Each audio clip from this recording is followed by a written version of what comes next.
What is going on, everyone? My name is Boyd and I'm back with some more Age of Titans action, spawning in the left hand side of the map in the red color, playing as Uranus from the King clan is Army Core. His opponent today in the blue color playing a set is Chrono JJ. Army Core currently up 1-0 in this best of 5 series. First game, Chronos versus Ra on Savannah, was a mind-blowing demonstration of how good Army Core's Chronos is, swapping it up to his main god, now playing some Uranus because he fears the set. Obviously, the set is too strong. Set being a god that's recently taken, recently just become strong somehow. It's like recently people have gone, actually, Set's really broken. No, not broken in the regard that there's nothing you can do to beat them, but Set's just really strong because he has such an aggressive early game, such a strong heroic gauge, and such a solid late game that, like, what are you going to do? You can't say no to that. And basically, Magyar came and he played some Set and was like, yo guys, that's really strong, you should all play Set. And everyone's just like, yeah, let's all play Set. So now Magyar's going to play Odin next and be like, yo guys, Odin's really strong. And just like show people how strong Odin is so that everyone can play Odin. That would be hilarious, but probably not going to happen. Probably just going to win the tournament and leave like normal. Who knows what he's going to do, but basically Seth's really strong at the moment in terms of the very tip top high level competitive play, so you got to play the strongest things against it, and it all sort of balances out at the very top level with the top tiers of gods. Set equals Uranus equals Zeus equals Isis in a weird and wacky way which doesn't make a whole lot of sense, so I'm not going to go through it now. But this is the PK Clan tournament. If I did not say that already, it's from round of 16. Army Core and Chrono JJ were the first games to be played. They played around about a week ago. Couldn't get the games out. Getting them out now. Hopefully you guys enjoy them. And yeah, I want to just like take this opportunity at the moment to go through some stuff that's been going on in the tournament, because there's not a lot going on. I could just talk about the build orders and stuff, but I'd rather go into this thing with the tournament organizer and the organization that's dealing with this tournament. It's the PK Clan. Now, these guys are a really solid clan. Everything they do has been incredible for the community. They put on this tournament, they put on previous tournaments, they've donated countless amounts of money through the Age of Empires franchise, basically, to support tournaments and things like that. However, one thing, a lot of people have been complaining about it, and I don't want to start a witch hunt. I don't want to say anything like that. I just want to say that sometimes as a tournament organizer, you have to listen to the community as to what they want, and decide whether or not what they say is justified. And if you just ignore it, it's just going to become a bit of a witch hunt in its own right. These guys are going to boycott your tournament and not play it simply because they don't think that it's fair. They don't like the rules. They don't like something about the tournament that you've done. They don't like you as a person. Anything can happen, and I just want to put that out there, and maybe someone might make a change, maybe not, maybe everything will go along smoothly. It doesn't really concern me because I'm on the tournament. I just want to see good games casted. I just want to see good games played, and go on from there. Anyways, let's just forget what I just said then, and we'll just jump back into the game. If you want to know more about it, head over to RTS Sanctuary and view some of the recently very posted topics. So we see Chrono JJ. Boom, not yet advanced, got his temple up, has a lot of villages on food and only one village on gold, so he is advancing very quickly. Army Core, on the other hand, chucking up his temple very late, actually. This is a little bit confusing. Might be a new sort of strategy he's done.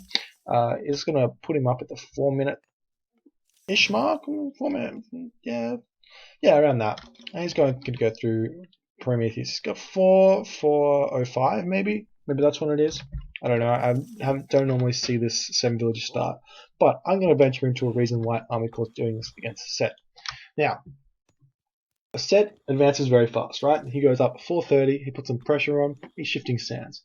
Now, what is the counter to fast, aggressive pushes? Normally, people say it's rush. Rush yourself. Get to that point. Defend. However, if you can defend and advance later, you're going to be at a really good spot. What Army Corps is doing here is he's advancing later with a stronger economy, and he knows he's gonna lose a villager, and he's trying to split up all these villagers so that one shifting sands is only going to capture one of them. At least that's what I believe he's going to be attempting to do. We see some lions coming in now for Chrono JJ as he is advancing. They're probably going to get picked off right about now because taking a little bit too long there. It's a little bit over eager there to get those lions in there. If I was Army Corps, I might even like move a villager over to that gold mine just to make sure everything is separated. But basically, he's aiming to lose only one villager, sort of two, have a good enough economy to basically play the game as if he was sitting at a 430 advance and go from there. So Chrono JJ hitting the classical edge through Ptah, and he's going to be moving this Hyena Set in using shifting sands, trying to aim for these villages, I believe. We'll see exactly what Army Corps does here.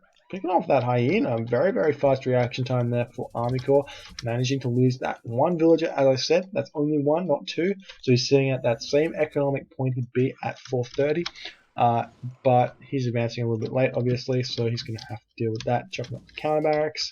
He's getting his Prometheans to scout around. He's going to spot out this priest being here, and those Promethean offsprings are actually going to die really quickly. So maybe in this situation, not deleting that Promethean offspring might have been better. Just running right by the priest there, though, interrupting that hippopotamus conversion. Not the smartest idea there by Chrono JJ. See some turbo going up now for Army Corps. Chrono JJ, on the other hand, looking to go to that heroic age. That's an incredibly quick heroic age. He's going to be hitting that at around like 710. Looks about like 710. That's incredibly quick. He doesn't have any upgrades though. He doesn't have a pickaxe, doesn't have hand axe. So as a result, his economy is going to be in very, very poor shape. He's only picked off a one villager, so it's not like it's going to be a good thing. So I'm interested to see if Chrono JJ has a plan for this. Advancing at 715 in this matchup means you're only going to be able to support Migdol units or barracks units. You can't support both.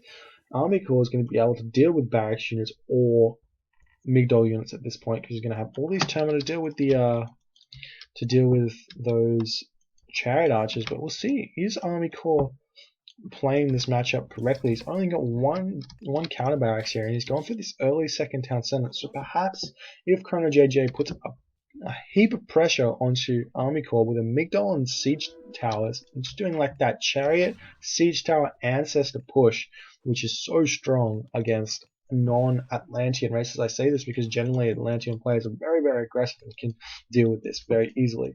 But Army Corps playing this safe style here. It's going to be interesting to see if Chrono JJ can pull this off.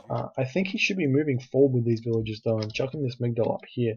These town centers are not in the best position for Chrono JJ because they're basically more favorable for Army Corps. They're close to him. There's a nice wall of forests here for Army Corps to abuse, and he can just wall this off if he so chooses.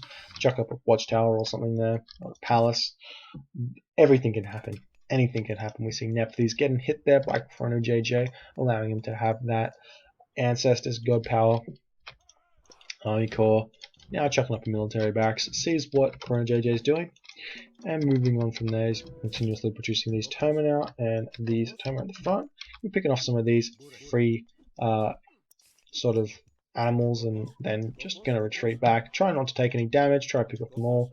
And basically, you don't want your opponents to have anything for free, and they're easily picked off. And you can see Chrono JJ not really caring all too much about this. It's kind of about the delay tactic, get this siege workshop up, getting some of those siege towers up. We'll see if he does also check up on Migdol, or if he just goes for barracks units, because that'd be interesting. If he goes, he has gone for a temple. If he did go for just like a siege tower and then barracks, but it looks like he might be going siege tower. Temple with priest? Is he? Oh, he is auto-queuing priest. This is going to be a priest siege thing. We'll see if Army Corps is going to be ready for this. He's obviously not in the back of his head because it's a ISIS thing to do. ISIS players go pre-siege, they have prosperity. That's why you can produce a heap of priests, but a set can do it as well. It's just not going to be as strong because there's not going to be as many priests because you don't have as much gold. But we do see him supporting one temple by himself. Get this Pharaoh back onto this gold mine, and he can continue to produce these as well as these siege towers. This could be potentially incredibly strong, and see more and more of these priests coming out. They're incredibly cheap at 70 gold with that upgrade. The priest upgrade, I'm not sure what it's called. I can look at it. Look at me, look at it.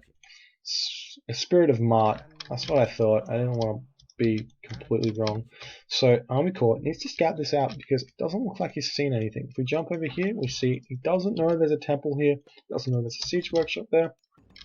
That could have been anything if he's trying to guess. So he's going to move around and see what he can find. We see the siege towers coming in now. We see some barracks up. We see some nice building placement though from Army Corps. It's going to create some delay stuff here. We now see that Army Corps spots this, finds this out, sees the temple up here, sees all these priests. Is he going to change anything, or is he just going to keep on spamming his units? That's what I'm interested to see. He's still producing villages everywhere, and he's just trying to pick off this. Okay, this is how you deal with this. This is so strong. He's moving over here, and he's picking off all of these laid back units, but is he going to be able to deal with this push? Ancestors goes down. There's no hero units here. There's some priests in this fray as well, which can pick off a bunch of stuff. There's this Scorpion Man, which is nothing that Army Corps can do to stop this with all these units. We see the citizens coming in now, trying to pick off some of these units here. Ancestors does get cast, but these Term are going to be picking off heaps of stuff here, picking off all of these villages as well as the priests. So if he can survive back here, it'd be very, very good for him. Maybe even stopping production just to get some hero units out would be a good idea, and maybe some Prometheans as well. But just picking off these siege towers means he's going to be safe.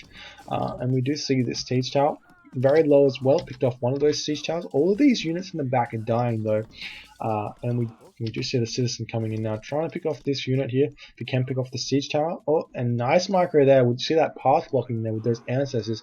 Siege tower very, very low though. The Murmulo coming in to finish that one off. It's actually at 9 hit points, so you can just focus that down with the town center, which he is doing.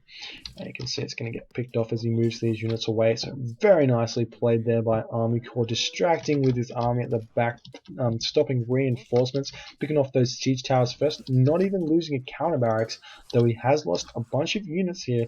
He's actually just waiting for the ancestors to die down. Incredibly well played actually by Army Corps there. Chrono JJ, I thought he had that there. I thought he could just make the push in, but Army Corps showing why he is so good at Aranos, making that impeccable decision to not actually deal with that assault front on, rather deal with it at a different location. So good, so good. I can't understate that. He didn't even use Shockwave. He didn't even have to. It's so good. Oh my god, we do see the Scorpion Men though coming over here, causing some issue for these villages. Maybe just send some of those Hero Terma over there, which he is doing, and then picking off that Scorpion Man is going to be pretty easy. So Army Corps in a commanding position at the moment, 2 town centers to the 1 of Chrono JJ. Maybe want to think about getting these middle town centers and hitting some raids, which looks like he's going to be doing. Picking off this gold mine as well would be a good idea, and we do see Chrono JJ still producing these priests, which is a little bit concerning, just because they fall off pretty hard. There's a reason why the priest siege works, and it's because it hits Atlantean at a point when they can't deal with it. And obviously Army Corps just disproved that, because all you have to do is just not attack it, attack somewhere else, and you're fine. You can see the Scorpion Man got spotted, did get spotted. I don't know English. Me English bad. Anyways, Army Corps scanning around here, trying to spot some things. Villagers moving around here, trying to find a gold mine. Did he not see this one? No, he has seen that. What's he doing? Oh, is he looking for food? Okay, that's fair enough. That's gonna be like a sinking feeling if he does actually scout with this villager. That there's a tree here with this. Oh man, that's brutal. That's like a rage quit moment for me. Unfortunately, he hasn't been able to spot these elephant. Well, he has spotted them. I would send a priest over there and convert that and then hunt those personally, and maybe even hunt the hippopotamus as well. It's not very useful in the army at the moment. It's just going to get one hit pretty much. Probably going to get one hit now as these term come in, and a lot of damage there from those pebbles. Increase that. They only deal 4 damage each, but with 17 of them, that can accumulate very nicely. And you can see this nice splitting of the army here by Army Corps. It means that the bulk of this army can't do anything, and thus what happens is, like, it's just difficult to deal with this. He's going to have to somehow survive from this push in here. All these villages are going to get picked off, and Army Corps just has to delay this push in from Chrono JJ, and it's going to be fine. We can see him almost picking off that Pharaoh really nicely, moving back here. Very nice multitasking, not losing any of his main army there. Just going to be retreating back, picking off villager after villager. Siege tower just attacking general stuff, being general nuisance. But all of these dudes, all of these villagers getting picked off. So this is kind of like a last ditch effort for Chrono JJ. So what he needs to do is not lose any of these siege towers, get this siege tower onto the town center of Army Corps. And basically if the priest can kill some stuff, kill some villagers, and he'll be in a good spot. But he doesn't have a gold mine at the front. I really don't know why he had to stay on that gold mine when he has this beautiful gold mine back here. Unless he was trying to delay for this wall to get up, perhaps would have been a reason. He's going to get that wall up and then just create a gate if you can. And we see him doing that. Still a lot of villagers dying there. We see the buildings falling now though for Army Corps. Is this kind of going to be a base race? This would be so sick, but it's very difficult to do a base race if you have no siege units versus siege units. You can see the villagers jumping into the town center for Army Corps, going to be moving these villagers out. You can see how quick they pick off those siege towers. But these villagers getting picked off very quickly in themselves. They do have like a 600% bonus first siege, no, 300% bonus first siege, and you can see how much damage they do. And you just see this village just go into town, but all those citizens dying there. So a lot of villages picked off for Army Corps, but a lot of citizens getting picked off for Chrono JJ. So he's really just trying to pick off everything he can at the moment. You can see some more of these citizens coming out now. He's just trying to just poke them away. He's going to pick off this counter barracks now and keep moving forward. Again, Chrono JJ going for that gold mine when he really doesn't need to. He's got a lot of idle villages back there trying to micro this location while slowing his economy out. Even the experts struggle with it. So if you do it yourself, very difficult to do, and you can see he is struggling at the moment.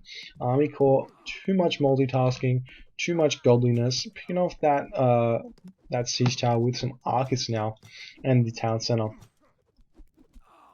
And we can see it at 1 hit point. There's only that last siege tower to go. It's going to get picked off. We see some of these archers shooting down those priests. The second attack has been thwarted.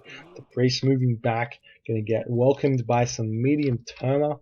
And Chrono JJ going to have to think about something else now. With Army Corps sitting at 1,000 gold, got his armory up, and he has enough resources to go into the Mythic Age. The market was going down, and Chrono JJ taps out, says GG, and that was just like beautifully executed by Army Corps. I sincerely don't think there was any way that Chrono JJ, with that strategy, could have won this game. Because Army Corps weaved in and he spotted it at the perfect moment. It's like he knew the timing that he needed to know, even though the strategies were very like, oh, is he going to do it? Set player? Maybe not. But he just knew, and he moves in, and he's just like, he's there. And instead of panicking and going, oh shit, my base, if he moves back to his base, he loses. He stays at this temple, which is the primary production facility, cuts off any reinforcements, and then just micromanages his army to not lose as many as he can, and picks off the siege towers with villagers so that the push is stopped. And he just impeccable play. So currently 2-0 for Army Corps in this best of 5 series for the PK Clan tournament. If you enjoyed this video, please rate, comment, and subscribe. My name is Boy. Thank you guys for watching.